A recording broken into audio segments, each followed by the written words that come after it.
Warga Israel kembali melakukan unjuk rasa di Tel Aviv yang mendemo Perdana Menteri Israel Benjamin Netanyahu. Pada peristiwa itu, sebanyak 5.000 orang menutup jalan raya utama Ayalon. Ribuan warga itu mendesak Netanyahu untuk melakukan gencatan senjata terhadap perang di Gaza.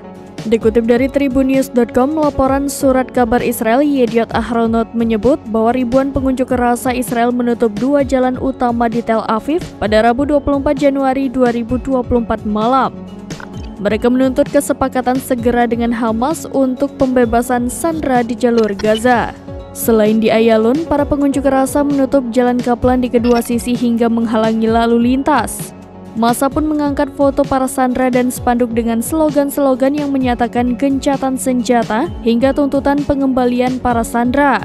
Dalam beberapa hari terakhir, tekanan rakyat meningkat terhadap pemerintahan Perdana Menteri Benjamin Netanyahu. Mereka mendesak Netanyahu segera mencapai kesepakatan guna membebaskan sekitar 137 sandera yang menurut Israel masih ditahan oleh kelompok Palestina Hamas di jalur Gaza. Sementara itu, bagi Netanyahu, desakan ini juga berarti tuntutan baginya untuk mengalah pada keinginan Hamas. Hamas menyatakan tidak akan ada pembebasan sandera Israel apapun jika perang tidak dihentikan secara total.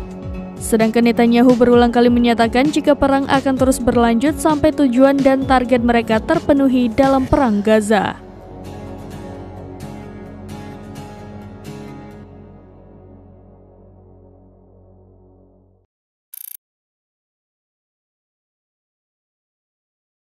Download Tribun X sekarang, menghadirkan lokal menjadi Indonesia.